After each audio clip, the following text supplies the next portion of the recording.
चंद्रपूर जिल्ह्यातील खनिज विकास प्रवास दर्शविणाऱ्या कॉफी टेबल बुकचे मुख्यमंत्री देवेंद्र फडणवीस यांच्या हस्ते प्रकाशन।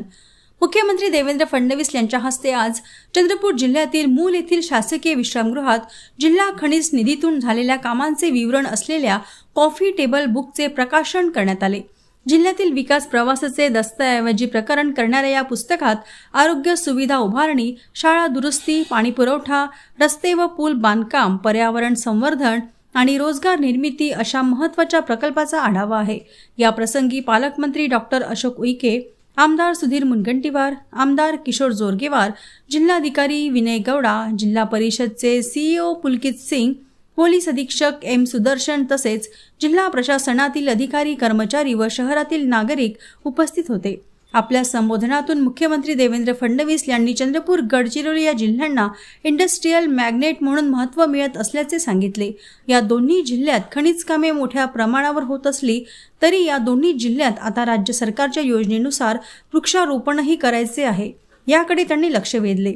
खनिज कामे होत असताना त्याचे फायदे स्थानिकांना मिळावे यासाठी यंत्रणांनी विशेष लक्ष देण्याची गरजही त्यांनी बोलून दाखविली।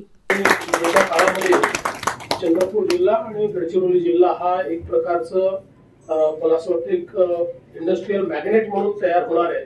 हे माझा स्वतःचा अंदाज आहे की या दोन जिल्ह्यात मिळूनच आपण जवळपास 1.5 लाख लोकांना रोजगार देऊ शकू अशा प्रकारची व्यवस्था या ठिकाणी उभी होते। ही व्यवस्था उभी होत असताना आपला प्रयत्न आहे की पर्यावरणाचं संतुलन देखील राहिलं पाहिजे, कारण या जिल्ह्यांनीच पर्यावरणाचं संतुलन राखलेलं आहे।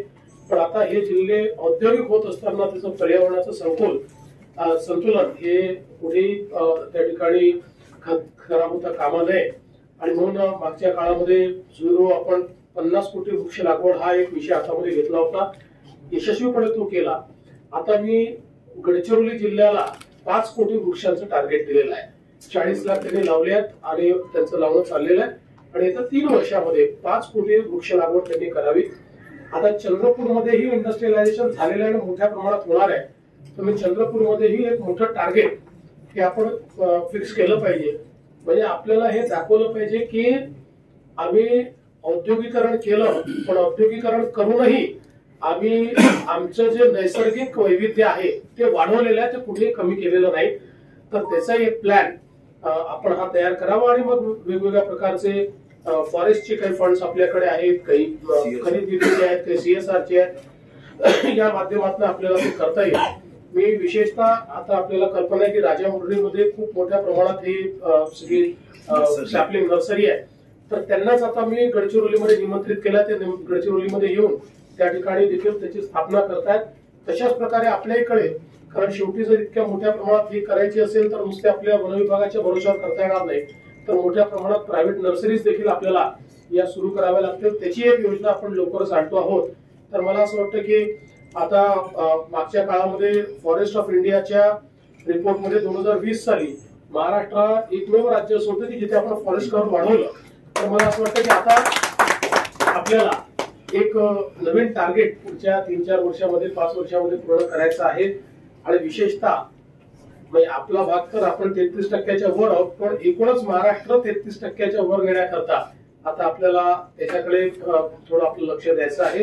आणि हे सगळं करत असताना अर्थातच आरोग्य असेल, शिक्षण असेल किंवा कौशल्य आणि रोजगार या 3-4 गोष्टींवर आपल्याला भर द्यायचा आहे। येत्या काळामध्ये ज्या काही अपॉर्च्युनिटीज आपल्याकडे तयार होतील त्या 100% स्थानिकांनाच मिळतील अशा प्रकारची व्यवस्था जर आपण उभी केली तर मला असं वाटतं की या सगळ्या गोष्टींना चांगलं समर्थन मिळेल आणि एक अतिशय समृद्ध अशा प्रकारची अर्थव्यवस्था आपण उभी करू शकू।